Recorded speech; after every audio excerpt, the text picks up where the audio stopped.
नमस्कार दोस्तों। आज के इस सेशन में मैं आपके साथ शुरू करने वाला हूँ वाइंडिंग अप ऑफ कंपनीज। तो अ, बहुत ही टेक्निकल कंसेप्ट है, तो इसे हमें ठीक पर्सपेक्टिव में समझना होगा, देखना होगा। आइए बच्चों, आज से हम शुरू करने जा रहे हैं winding up of companies.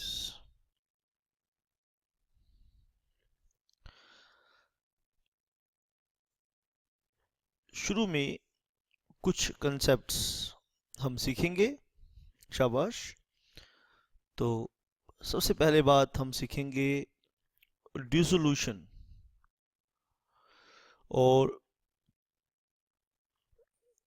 Winding up में क्या डिफरेंस है, क्या समानता है। डिसोल्यूशन एंड बड़ा ही सिस्टमेटिक चलना होगा हमें, तो जाके एग्जाम के क्वेश्चन हम सॉल्व कर पाएंगे।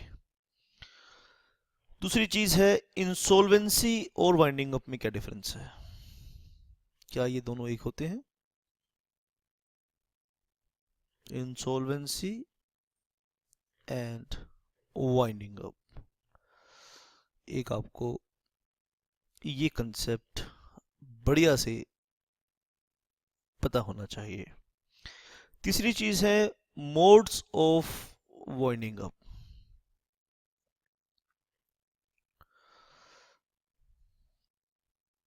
Modes of winding up.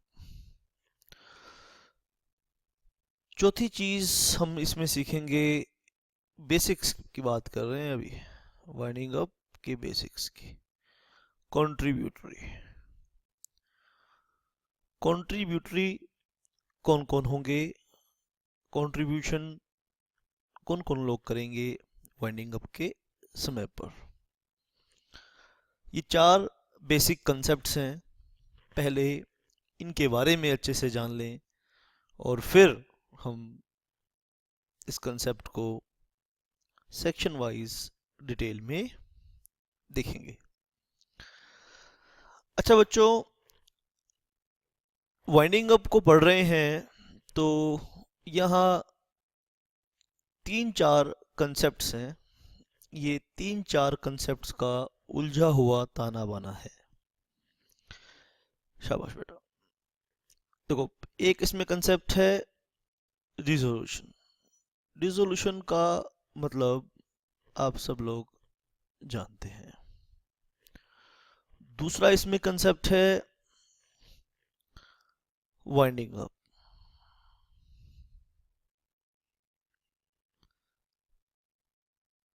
और तीसरा कंसेप्ट है लिक्विडेशन।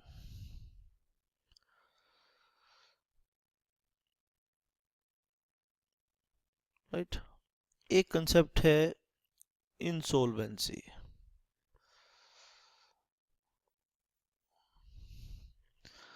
तो dissolution, winding up, liquidation, insolvency, ये चारों इकट्ठे भी हो सकते हैं एक जगह पर। इसीलिए कंफ्यूजन है कि इनके बीच में डिफरेंस है या नहीं। किसी एक सिचुएशन में ये सब इकट्ठे हो सकते हैं। एक कंपनी इंसॉल्वेंट है, इसीलिए वाइंड अप हो रही है और फिर डिसॉल्व तो होगी। एक कंपनी इंसॉल्वेंट है, फिर वो वाइंडिंग अप उसकी शुरू होगी और फिर वो डिसोल्यूशन हो जाएगी। मैं कंफ्यूज कर रहा हूँ ना आप लोगों को। चलिए पहले कैजुअली सीख लें कि है क्या। ठीक है। तो insolvency is one of the ground of winding up. ठीक है। Insolvency is one of the ground. तो ये जरूरी नहीं है कि वाइंडिंग अप है तो इंसॉल्वेंसी होगी ही होगी। चलो बात समझ में आई कि नहीं आई। This is one of the ground of winding up. Okay जी। डिसोल्यूशन को सीखना चाहते हो तो सबसे पहले सीखना होगा इनकॉर्पोरेशन।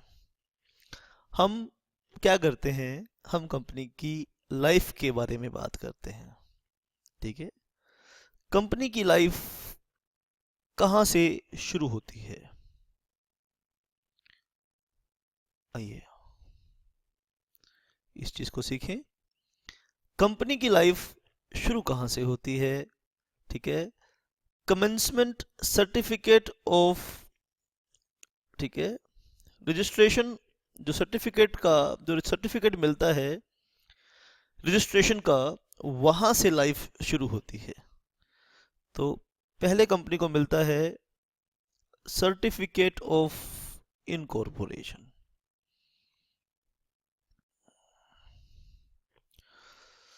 तो सर्टिफिकेट ऑफ इनकॉर्पोरेशन में क्या लिखी है जी? Date of incorporation. क्या लिखी है? Date of incorporation. ठीक बात, समझ में आई ये बात? तो यहां से डेट ऑफ इनकॉर्पोरेशन से यहां से कहानी शुरू होती है और ये कहानी डिसोल्यूशन पर समाप्त होती है। ठीक है, तो सर्टिफिकेट ऑफ इनकॉर्पोरेशन और dissolution order of the court. ठीक है, डेट ऑफ डिसोल्यूशन और डेट ऑफ डिसोल्यूशन कहाँ होगी? Dissolution order of court.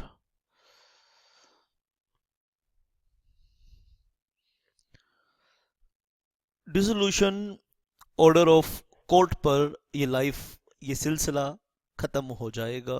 जो सिलसिला सर्टिफिकेट ऑफ इनकॉर्पोरेशन से शुरू हुआ था, उसमें डेट ऑफ इनकॉर्पोरेशन थी, वहां से कंपनी की लाइफ कमेंस हुई थी और डिसोल्यूशन ऑर्डर से कंपनी की लाइफ खत्म हो गई है। तो कंपनी के बारे में एक कुछ कहना चाहता हूं, सुन लीजिए। कंपनी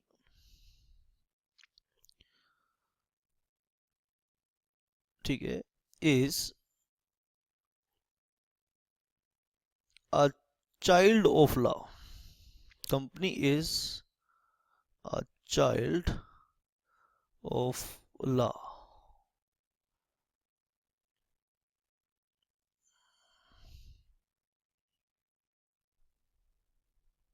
इस तरह से लिखिए,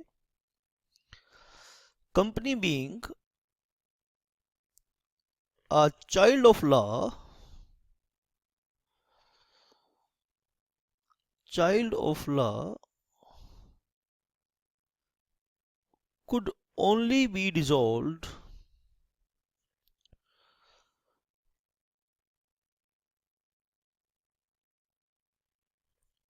by a process of law।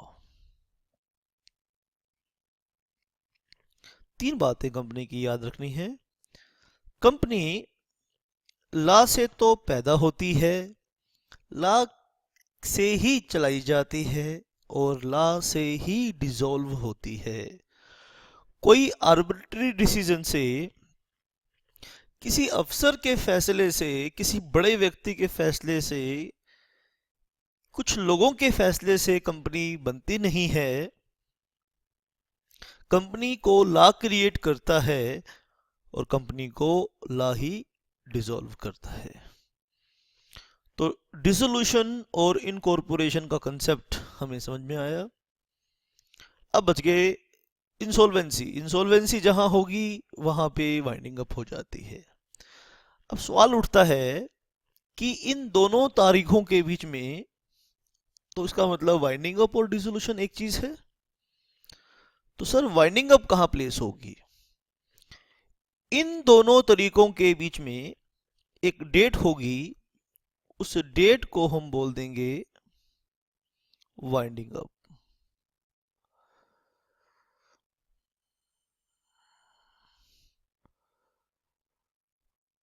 उस डेट को हम बोल देंगे क्या? Winding up. यहां से वाइंडिंग अप प्रोसेस शुरू होती है। क्या होता है यहाँ पे एक्चुअली, जब कंपनी इनकॉर्पोरेट होती है तो कंपनी का जो कंट्रोल है वो डायरेक्टर्स के हाथ में चला जाता है। डायरेक्टर्स कंपनी को चलाते हैं।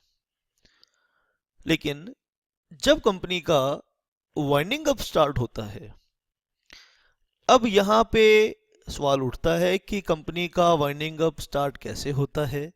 तो ये हम आपको सिखाएंगे बेटा कि कंपनी का वाइंडिंग अप स्टार्ट कैसे होता है। ये हमें सीखना है आने वाले सेशंस में।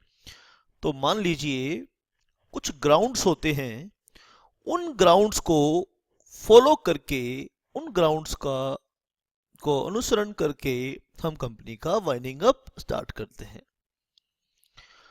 जब कंपनी का वाइंडिंग अप स्टार्ट होता है तो एक लिक्विडेटर अपॉइंट होता है। क्या अपॉइंट होता है बेटा? लिक्विडेटर। तो लिक्विडेटर क्या करता है? लिक्विडेशन। यानी ये जो पीरियड है वाइंडिंग अप का, इसमें जो लिक्विडेटर क्या करेगा जी? लिक्विडेट करेगा। किस चीज को लिक्विडेट करेगा? एसेट्स को और लाइबिलिटीज को। अब लिक्विडेट का क्या मतलब है? लिक्विडेट का मतलब है एसेट्स को और लाइबिलिटीज को मनी में कन्वर्ट करना। लिक्विडेट का मतलब क्या है कि एसेट्स को और लाइबिलिटीज को मनी में क्वांटिफाई करना, मनी में कन्वर्ट करना। ये एसेस करना कि कंपनी के पास कितने एसेट्स हैं, कंपनी के पास कितनी देनदारी है और किसको क्या मिलेगा कंपनी के बंद होने के बाद। तो इस चीज को क्या बोलते हैं? लिक्विडेशन। तो बाल की खाल तो उतारने की जरूरत नहीं है। वाइंडिंग अप और लिक्विडेशन को आप एक समझ सकते हैं। लेकिन आप कहते हैं जी नहीं नहीं, आप तो हमें बताओ कि वाइंडिंग अप और लिक्विडेशन में क्या डिफरेंस है। अगर आप मेरी बात नहीं मान रहे, चलो मैं फिर बता देता हूं कि वाइंडिंग अप में और डिसोल्यूशन में क्या डिफरेंस है। वैसे तो कोई डिफरेंस है नहीं, बाल की खाल उतारने वाली बात है। तो आप अगर नहीं मान रहे तो मैं बता देता हूं। Liquidation is an event, liquidation, आप मेरी बात मान लो कि वाइंडिंग अप और लिक्विडेशन एक चीज है। आप कहते हो जी नहीं मानते। मैंने कहा ठीक है जी, मत मानो, मैं आपको बता देता हूं फिर क्या डिफरेंस होता है। Liquidation is an event, liquidation is an event, event है, इवेंट मतलब घटना, based on which winding up commences. Liquidation is an event based on which winding up commences. तो winding up is a process, winding up commences. अब क्या मतलब है इस sentence का, ये तो आने वाले सेशंस में आपको डिटेल में समझ में आएगा। तो यहां पे मैं कह सकता हूं, कि liquidation is an event and winding up is a process. Winding up precedes dissolution, यानी वाइंडिंग अप पहले आएगी और डिसोल्यूशन बाद में आएगा। तो ये तो रही बात कि कंसेप्ट्स को समझने की। अब हम वाइंडिंग अप को डिटेल में यहाँ पर डिफाइन करेंगे। और वाइंडिंग अप बोल लीजिए या लिक्विडेशन बोल लीजिए, कोई फर्क नहीं है इसके अंदर, ठीक है। लेकिन फर्क करने वाले लोग फर्क करते हैं, तो हमें कंफ्यूज नहीं होना है बस। तो इनकॉर्पोरेशन से कंपनी स्टार्ट होती है, वाइंडिंग अप के प्रोसेस के बाद कंपनी डिसॉल्व हो जाती है। तो यहाँ सवाल है जी, वाइंडिंग अप का क्या मीनिंग है। आइए पहले हम शुरुआत करते हैं वाइंडिंग अप की मीनिंग से, और फिर हम देखेंगे लिक्विडेशन का मीनिंग बेटा। आइए वाइंडिंग अप और लिक्विडेशन को हम समझते हैं।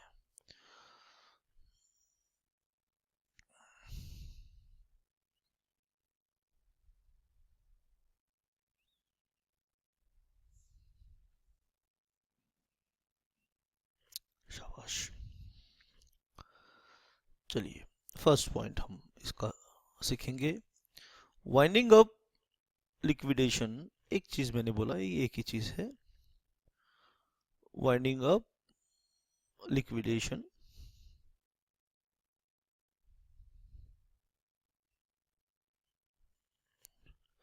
is one of the process is one of the processes या process बोल लो, one of the processes of bringing one of the processes of bringing to an end, यानी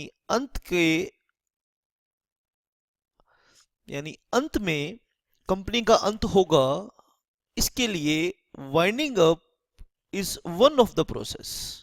यानी इसके अलावा कंपनी के डिसोल्यूशन के और भी तरीके हो सकते हैं। यस, ये बात समझने की है।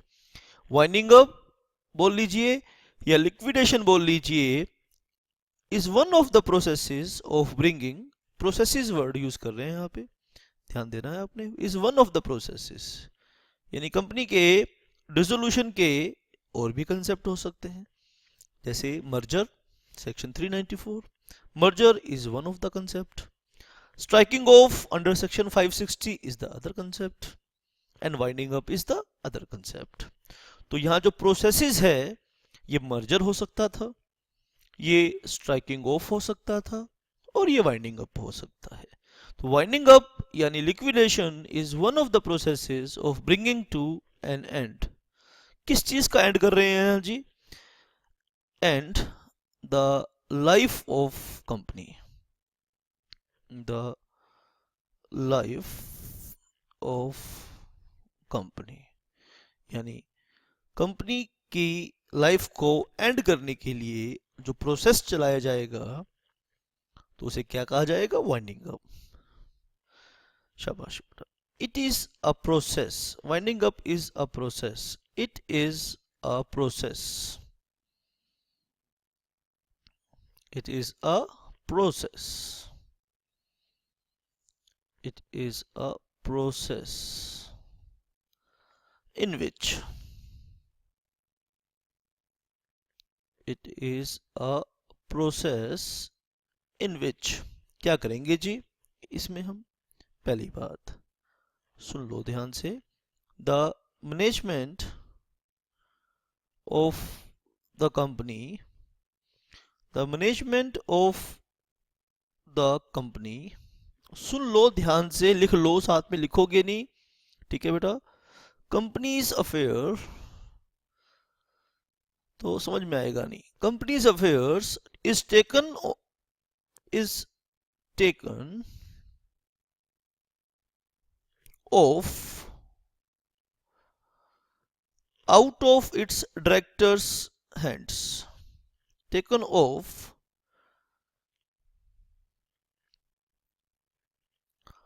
Out of its directors hands। The management of क्या बोला? Winding up liquidation is one of the processes of bringing to an end the life of company. It is a process, it is a process, ठीक है, in which the management of the company is taken off out of the hands of directors. अब सवाल है जी, directors के हाथ से लेके सत्ता की बागडोर, शाबाश, किसको दे दी? लिक्विडेटर को दे दी। The assets are realized by, the assets are realized by liquidator। और एसेट्स को कौन रिलाइज यानी सेल, एसेट्स को रिलाइज कौन करता है? लिक्विडेटर। जैसे पार्टनरशिप करते थे तो वहां पार्टनरशिप का आप रियलाइजेशन अकाउंट बनाते थे। पार्टनरशिप में, शाबाश, पार्टनरशिप में डिसॉल्व करते थे तो एक रियलाइजेशन अकाउंट बनाते थे, याद आया आपको बचपन में? तो वैसे ही एसेट्स को कौन रियलाइज करेगा? लिक्विडेटर करेगा। और जो प्रोसीड्स होंगी उससे क्या डिस्चार्ज की जाएंगी? Debts and liabilities. Its debts and liabilities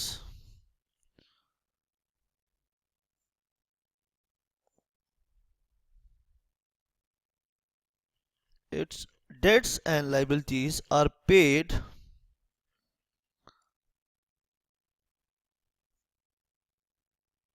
out of shabash the proceeds of realization.